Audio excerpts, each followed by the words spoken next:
Good evening. My name is Steve Knutson with Fairfax County Department of Transportation, and I want to welcome you to this meeting tonight to discuss the traffic calming plan for Dulany Drive.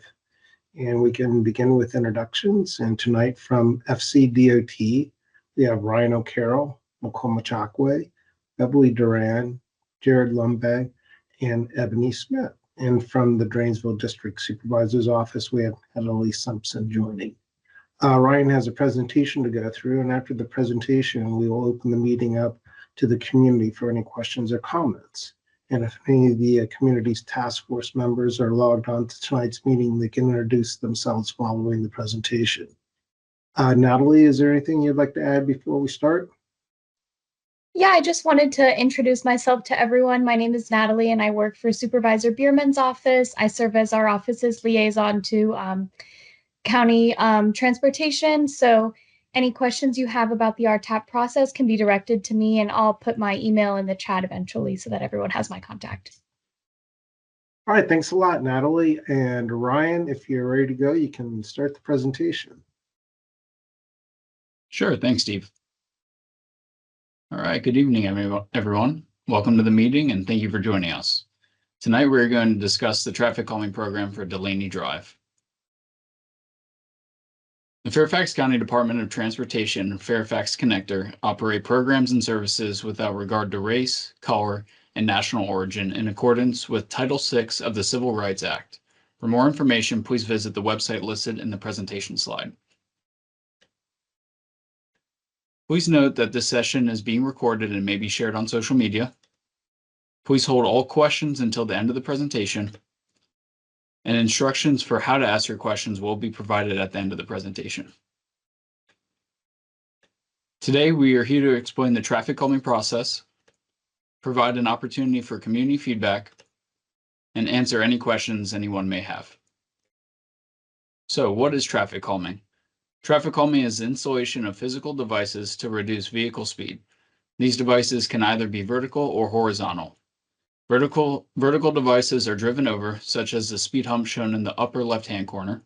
Horizontal devices can be driven around, such as the raised median island shown in the upper right-hand corner. Both types of devices make the roadway safer for drivers and pedestrians. Please note that through this process, we are not permitted to install stop signs. Here we have charts and images showing the effects of decreased speed.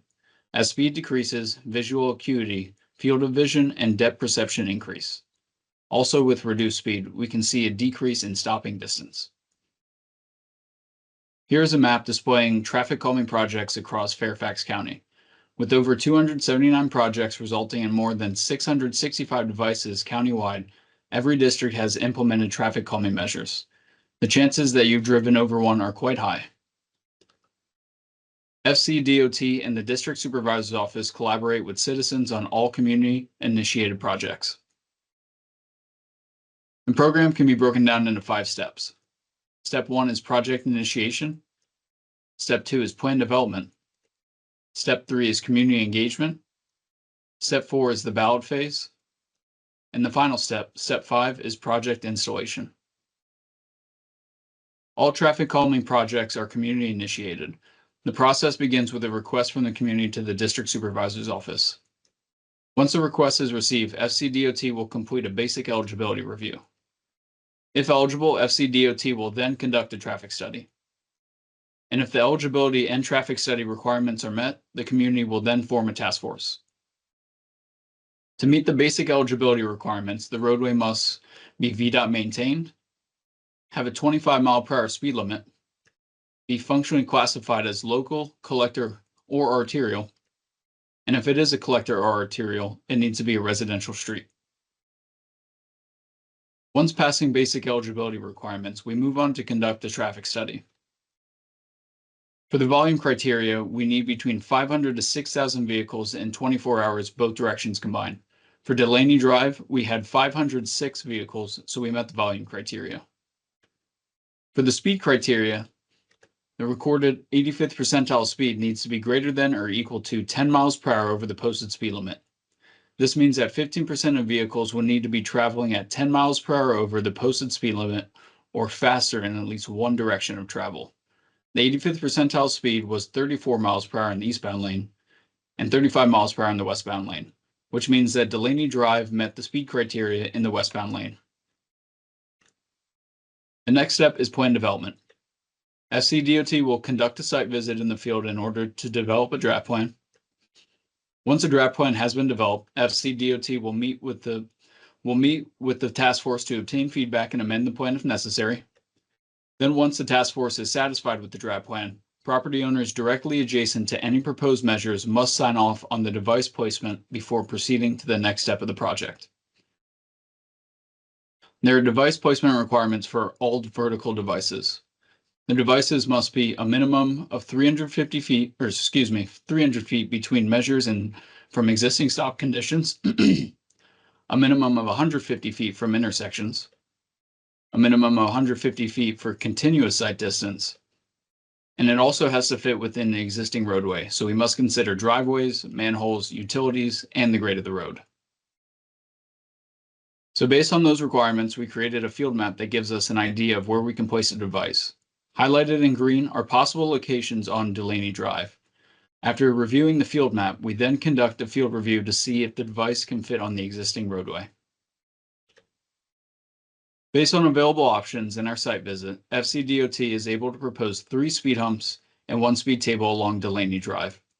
The listed addresses are those of property owners who signed the adjacent property forms because the devices are directly adjacent to their property. Here we have the speed hump schematic. The speed hump is 12 feet long and is 3 inches high at center.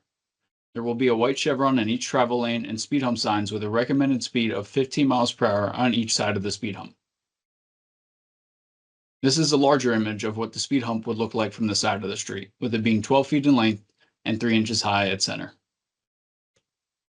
Here we have the speed table schematic. The speed table is 22 feet long and is 3 inches high at center.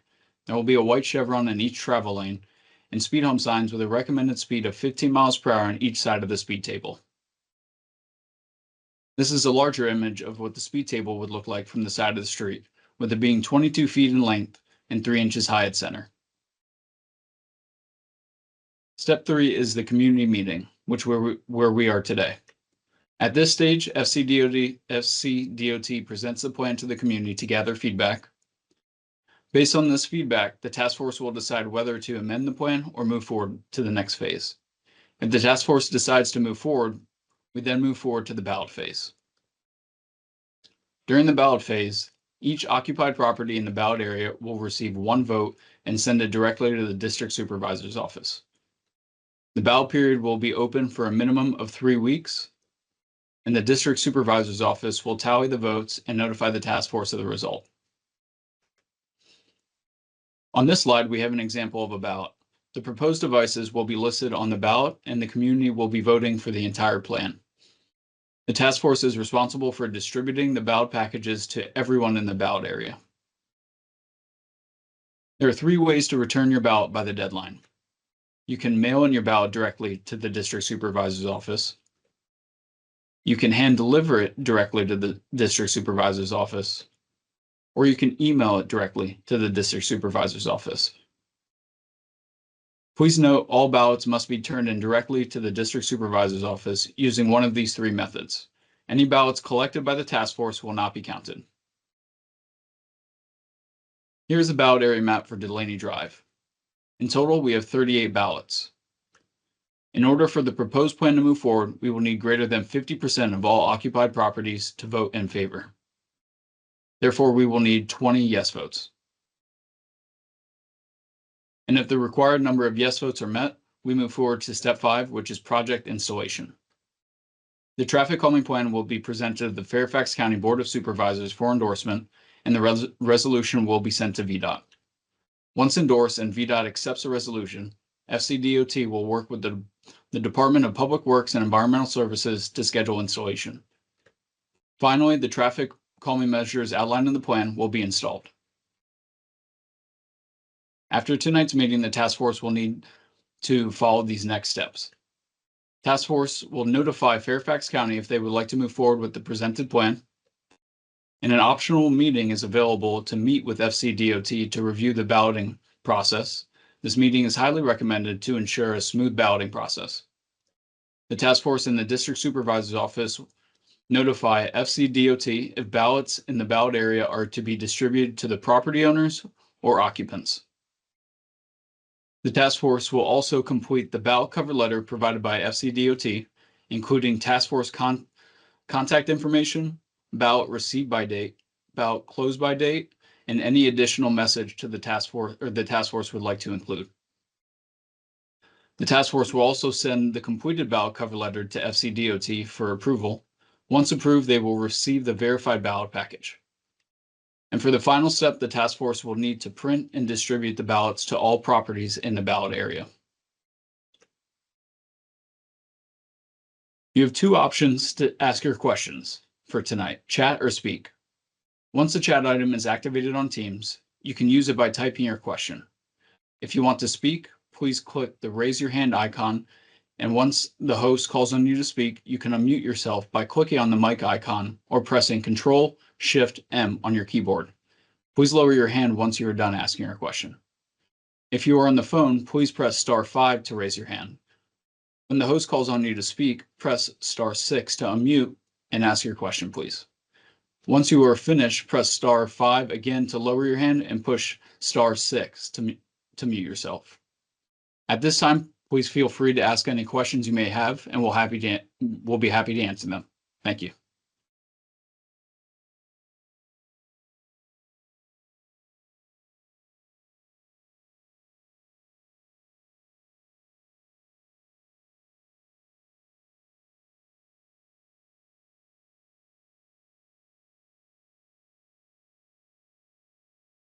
All right, Ed, I see that your hand is up. You can unmute yourself and ask your question.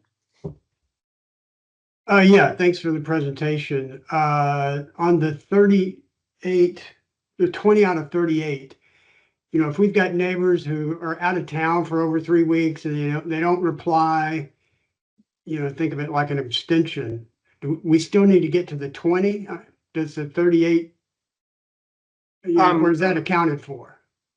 No, so we definitely need 20 yes votes to come back for this to pass. So if you feel that your community might need longer than the 3 weeks, the 3 weeks is a minimum. You can keep it open longer than 3 weeks. We just need to be sure that we indicate that on the ballot and the cover letter that goes out with the ballot before we issue the ballots. So if there's concern about, you know, people not being home in that time frame, we can extend that time frame prior to the issue of when we issue the ballots.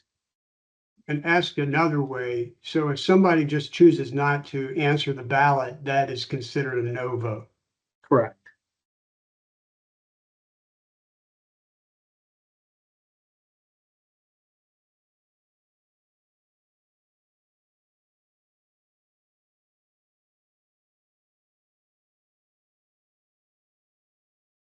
All right, the number ending in 1144, I see your hand is raised. You can go ahead and unmute yourself and ask your question.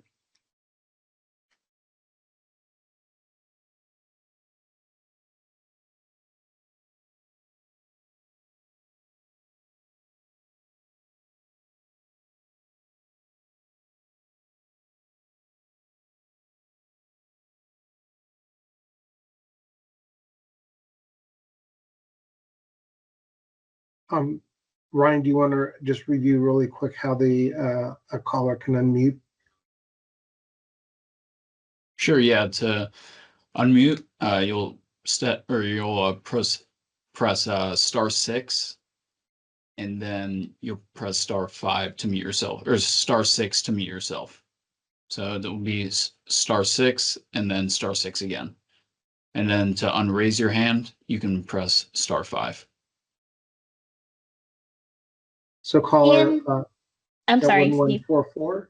Oh, there we go. Nope, that's me. So, oh, you got it? Okay. yeah. So earlier you said this process does not allow the installation of stop signs. What is Right. the process to request a stop sign? So you would need to approach VDOT and ask them to study the intersection where you want to add the stop conditions. And then they would review it and see if see if that intersection meets the warrants for the installation of the stop signs. And is that the same group that we would request maybe additional speed limit signs? It would probably all go through their traffic and engineering group, correct? Yeah, so I've just put in the chat the link, but if you look up Report a Road Problem, Virginia Department of Transportation, that's their forum where you can request additional speed limit signs and stop signs.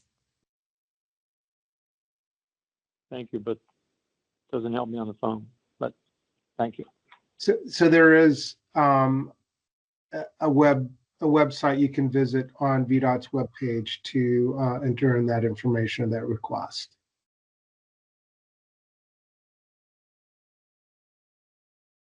Okay.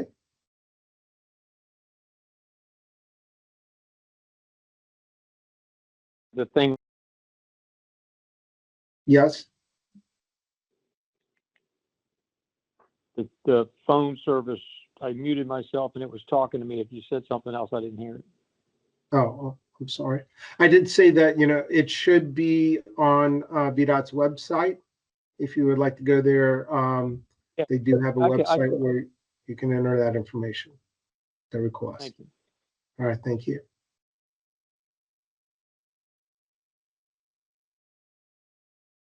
All right, so we do have a question in the chat. Curious as to why, apologize for the pronunciation, Mottram is not included on this. Many of their kids wait for the bus at the corner of Mottram and Dulany. Sorry for the pronunciation. So I'm not positive that Mottram was requested for a study through this process. So this is basically community driven. So we need a request to come in from the community asking for a road to be reviewed for the process. And I don't think that Mottram was requested to be reviewed.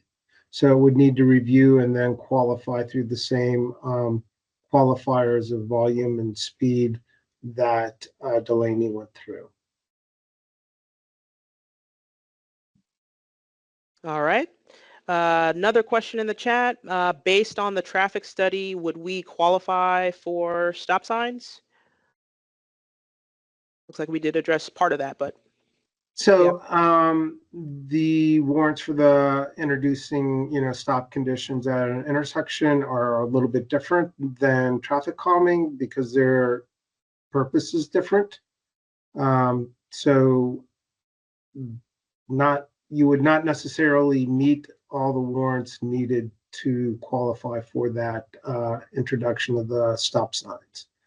So, I mean, if I'm looking at, the locations here, it does seem unlikely that VDOT would endorse putting in any stop conditions along Dulany. I don't know that the volumes or the crash history would meet the warrants required for that.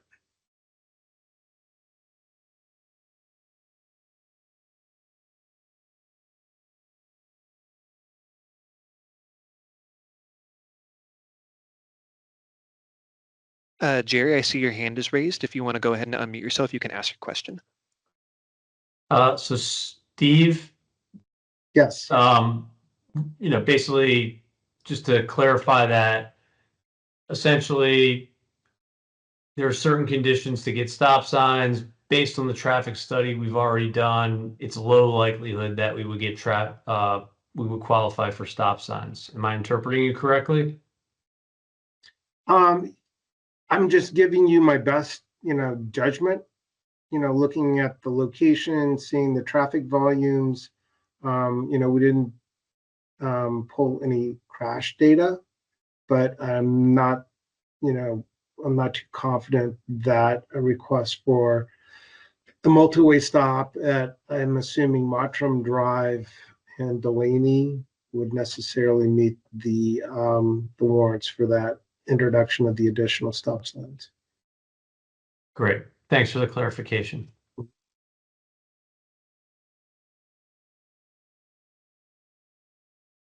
All right, and then the number ending in 1144, I see your hand is raised as well. If you would like to unmute yourself and ask your question.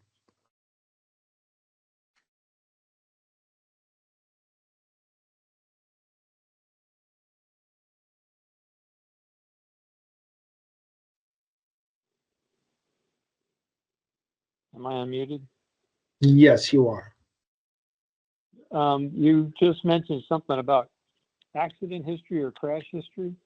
Correct. Is there a crash history on the street, or how did we find that out?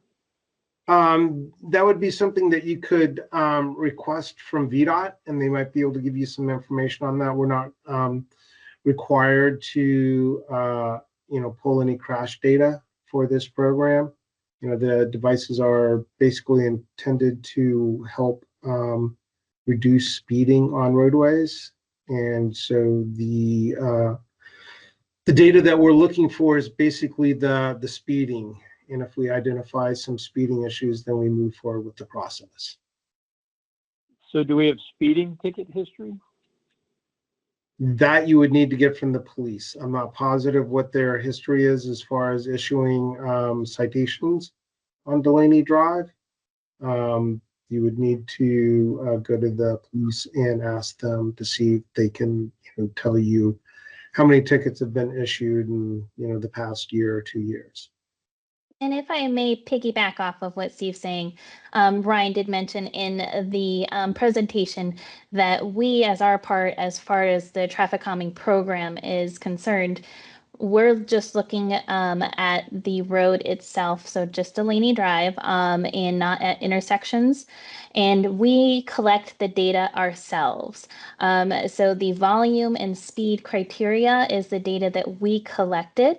So we don't base it off of any, like what Steve said, we don't base it off any citations from the police. We base it off of the speed data that we collect. Okay, so when you collected the speed data, was it like people speeding the whole way or just in some section? So we do put out counters in one location, and if we find that there is speeding at that location, then we go ahead and qualify the road for the program. Where was that location? We would have to look that up. I don't have it immediately available. Did you provide it in the, I guess, meeting history somehow? Yeah, I mean, we can send it to the supervisor's office and she can send it out to you, and Natalie could send it out to you following the meeting. Okay? Thank you. All right, thank you.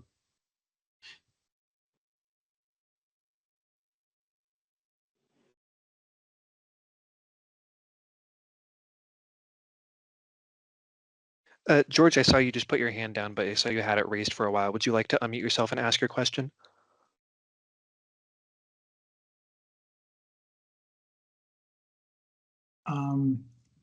Control Shift M. Oh, you just had it. That? There you go. Yes. There we are. Okay. Yeah, could you email us a copy of the device map that you have on the screen? That would be really useful in discussing it with people who may have been unable to join this.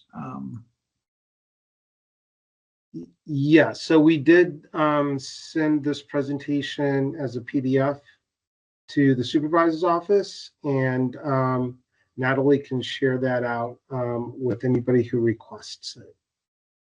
We would probably send that out to the task force members, and they can also share that out. Okay. Okay, great. Okay.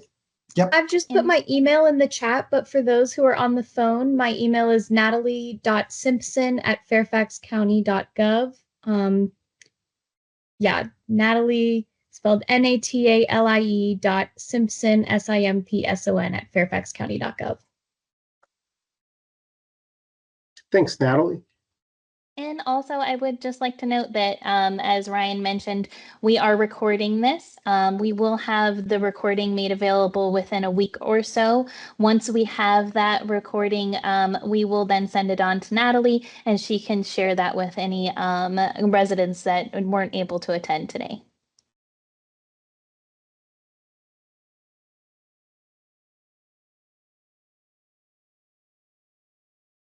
All right. And Jerry, I see your hand is up as well if you would like to unmute yourself and ask your question.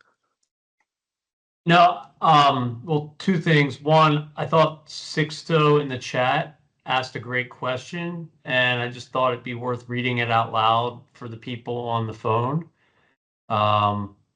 He asked, why are there no traffic calming devices on the upper part of Dulany between Cohen and Corbin?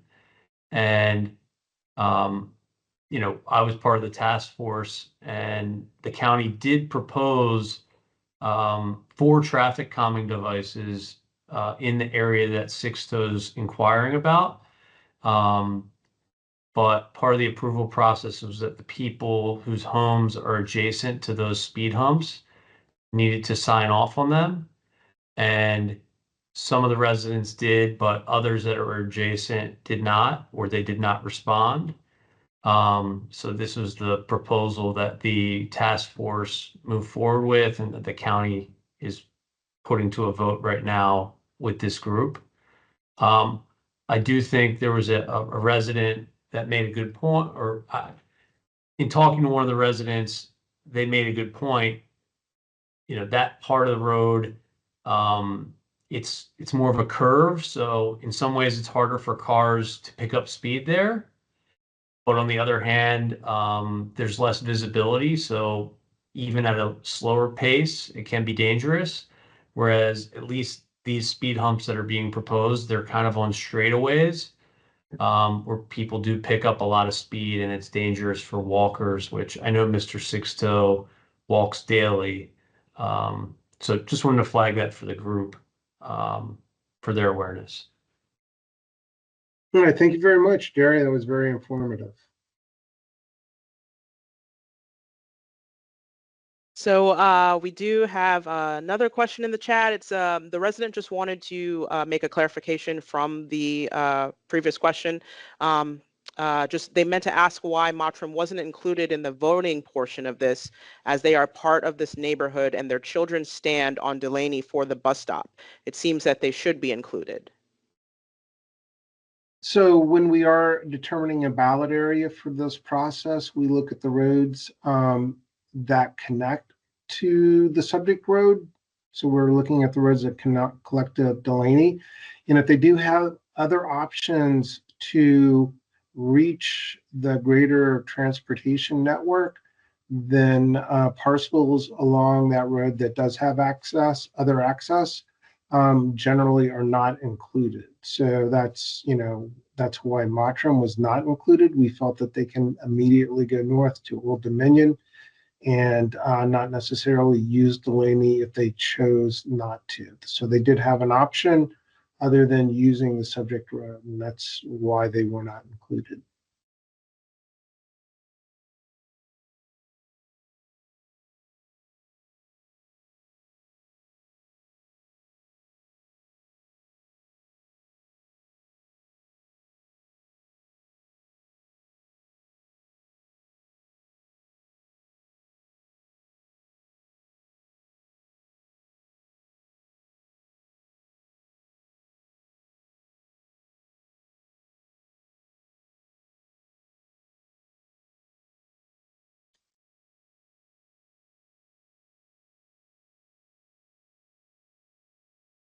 So it's looking like we don't have any questions or any comments in the chat. If you guys do have any questions, we will leave it open for a little bit longer. Oh, Jerry, you have your hand raised. Go ahead and unmute. Look, maybe to give other people a minute or two to come up with any other questions or comments. I just want to chime in with 2 other observations or learnings here. My son kind of kicked this whole thing off. My 8-year-old son kicked this whole thing off as a result of being concerned about his little sister who was 4 at the time when he kicked this off. He's now 10, she's 5.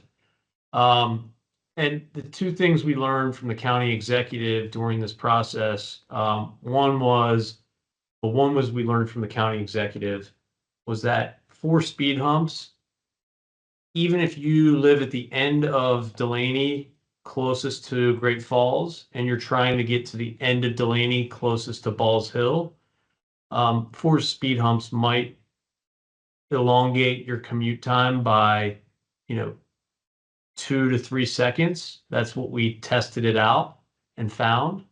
And then the thing we learned from one of our neighbors who Googled this and told us about it, or maybe my son did, is that at 35 miles per hour, the speed that almost 125 cars were measured driving at, there's an 80% chance, I believe, I might be getting the figures a little off, but there's an 80% chance of a walker, young or old, which we have many in this neighborhood, dying in an accident like that. So if you get this mailer, this ballot, as a father, and as a member of the community, I would just ask you to keep that in mind. I think everyone here cares about each other. It's been a great community for my family to raise my kids in. So I'm just, asking you, human to human, father to father, parent to parent, if you keep that in mind.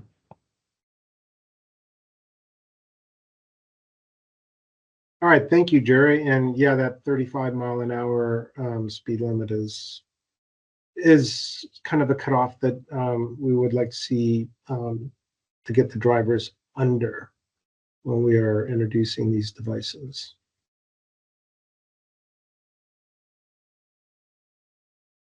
Okay, Eric, I see your hand is raised. You can unmute yourself and ask your question. Yes, thank you. So just one clarification question, because it's been raised a couple of times, and as someone with a small child who is not yet of school age, if someone on the call maybe can clarify where the school bus stop that's been referred to a couple of times is located in relation to everything, that would be appreciated. Thank you. Okay. Yeah, we would need somebody from the community to help us with that.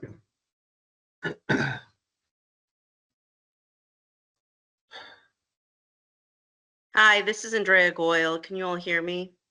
We can, Andrea. Yes. I wanted to say two things. One, I wanted to respond to Eric and just let you know, one bus stop that I'm very aware of is on the corner of Dulany and Mottram, right where one of the speed humps, I believe, is projected to go.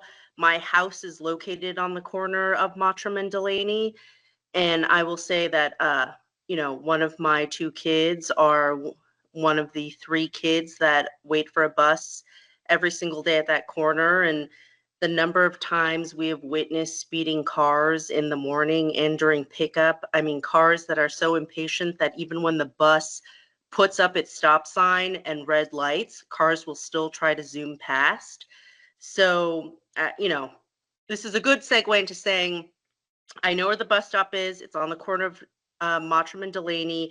That seems to be a very precarious intersection because you've got cars speeding down Mottram, you've got cars speeding down Dulany, but the cut-through traffic during Dulany in the morning, especially during rush hour, is extremely problematic. And then what we witness on weekends is, when I'm trying to teach my daughter how to ride her bike, or we're trying to go on the little hiking path up to Hooking Road, we're very street aware, but there are still cars that'll just, turn, speed, whatever, almost hitting kids. And I've seen neighborhood dogs over. So I just think, the call to action is now to try to mitigate any potential accident in the future.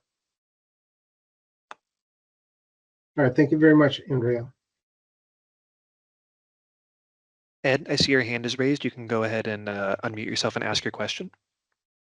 Yeah, I don't have, my wife and I don't have kids, but we certainly share the concerns have been expressed.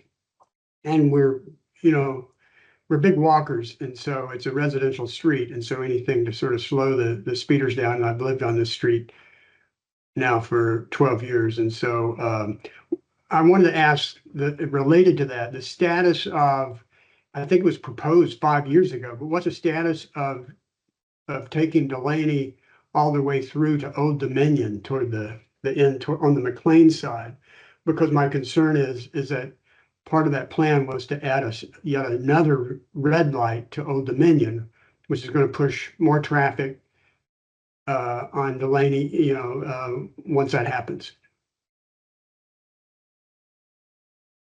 You said there was a thought of putting a traffic signal at Dulany and Old Dominion when they made the connection through on Dulany to Old Dominion. Is that what you're inferring? Yeah, there where it stops at Balls Hill. The idea was, it was approved by the county, under the last supervisor. And Yeah. there was going to be a red light added to right there where Dulany would now hit Old Dominion, and I understood they would keep the red light at Balls Hill as well. And so you're ending up adding two lights, and so it would make the Dulany cut through that much more. Yeah, I'm not aware of any proposed traffic signal at that intersection. Natalie, I don't know if you are. It just seems so unlikely that one would be introduced at that location. The traffic unbalanced would be too unbalanced to like really make it feasible, I think. But I don't know, Natalie, you might have more information regarding that. I don't know. This is the first time I've heard of it. Yeah, I also don't have any information about that offhand, but if you wanted to shoot me an email, I could definitely look into that further and see if that was something that was proposed. I can add something on that if I may. The proposal, and it's correct, it was about 5 years ago, was to not make Balls Hill a through street from the intersection with Old Dominion.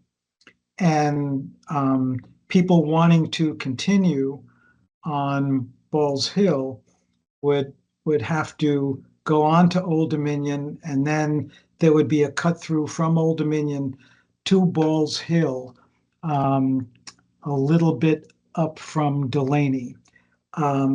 I think what the question was about was, since that would mean that people coming on Old Dominion who would want to ordinarily just go through the light and continue on Balls Hill, a lot of that traffic might consider Dulany to be a more useful cut through than it is now. And so the traffic on Dulany, if that other proposal goes through, and I haven't heard anything that it isn't, Natalie would be able to find that out. But if that's true, the traffic on Dulany as a cut through from Old Dominion might be seriously increased. Now you guys are way off on that. Go look at the VDOT thing. You're way off. Yeah, I mean, I don't want to get too far off topic here. I'm not positive what the status is. Natalie, you might have more information regarding the intersection of Old Dominion and Balls Hill. I know they've been trying to change that alignment for a while. I don't know where they are in that process or what they're looking at as far as a final alignment for that. But that would be something that you would need to, ask in a different forum. But yeah, I mean, it could have an impact here. I don't think it would necessarily help, and it might make the traffic calming measures more attractive. But I would be speaking out of turn if I, were to promote putting in the devices because of an impending change to that intersection. Yeah, and for those that are interested, I know Jerry put something in the chat concerning what you guys are referencing, what you guys are asking. But if we could redirect And like Steve said, continue with this project conversation, and that if you have any more questions on that topic, if we could go ahead and send that off to Natalie, and Natalie can help you along. Very good. And we've got another question in the chat. Is there any way to reopen the possibility of speed bumps on the upper part of Dulany? As a walker, it strikes that there are many cars driving quite fast, particularly coming from Old Dominion. So that's one of the things that task force would need to consider after this meeting. So they're going to have to determine if they want to go ahead and move to the ballot process with the 4 devices that we're showing here tonight, or if they want to, step back and try to readdress the other part of Dulany, or, possibly not move forward. So that would be something that would, the task force would, want to consider after this meeting. If you are concerned, you might want to reach out to the task force members that are helping on the community side with this process.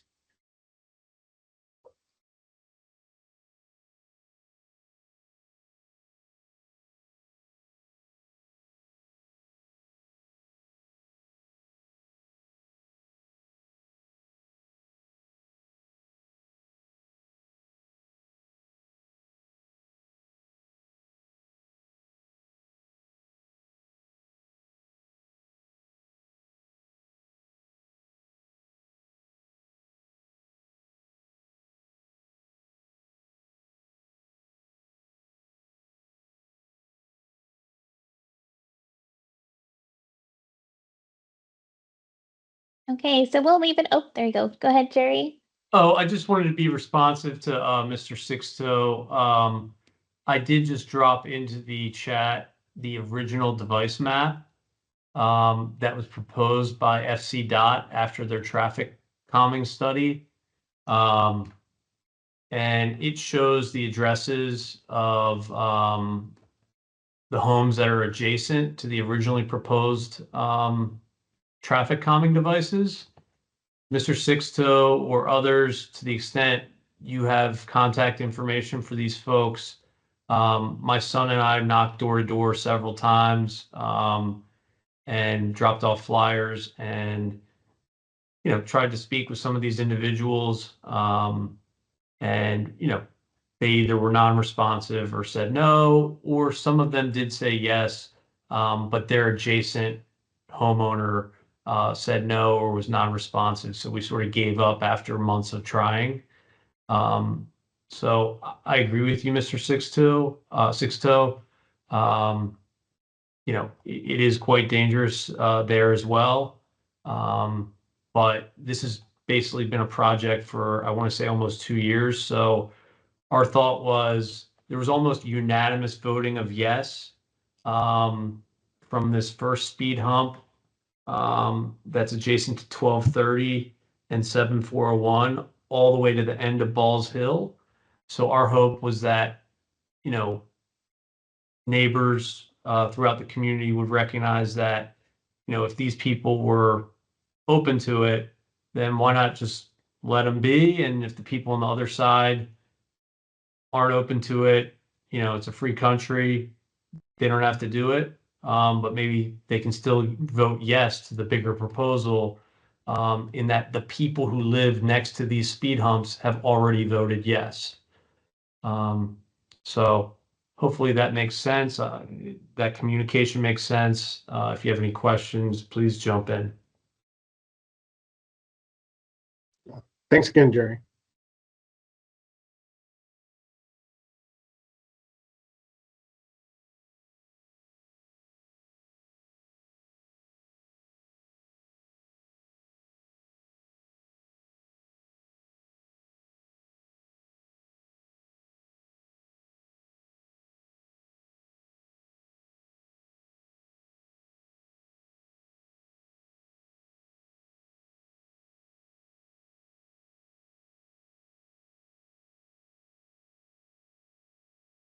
And Ryan, if you could go to the screen that shows the contact information. So if we do have any more questions after the meeting tonight, people in the community can reach FCDOT either by email at dotinfo@fairfaxcounty.gov and just put Dulany Drive traffic calming in the subject line, or you can call 703-877-5600 and ask to talk to somebody about the Dulany Drive traffic calming program project. Sorry. And then the same for the Drainsville office. I do believe that Natalie has dropped her email address in there, but Drainsville does also have an email address for the whole office, and that's drainsville@fairfaxcounty.gov. And Delaney Drive in the subject line again, and then or the phone number is 703-356-0551. And then again, just ask to speak to somebody about the Delaney Drive traffic calming project.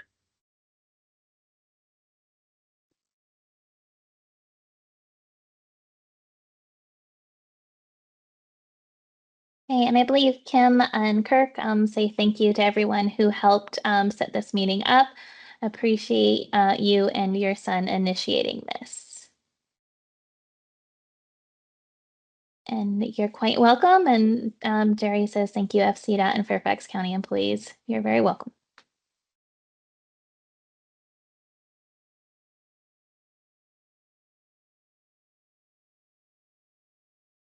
And I just want to reiterate something that Ryan touched on. After this, the task force needs to reconvene. And we do want to remind you that we do have an optional ballot meeting that is for the task force. So if the task force decides they want to move forward with the balloting, we highly recommend they meet with us beforehand, just to ensure a very smooth balloting process and no hiccups are made.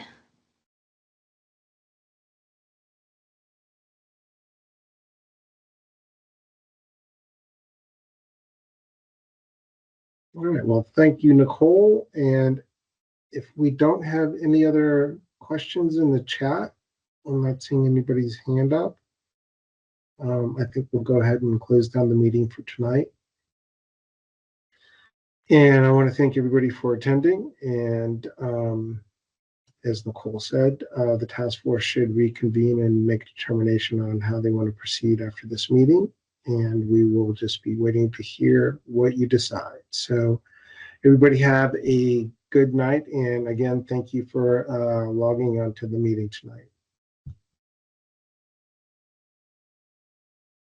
Thank you all. Have a good night.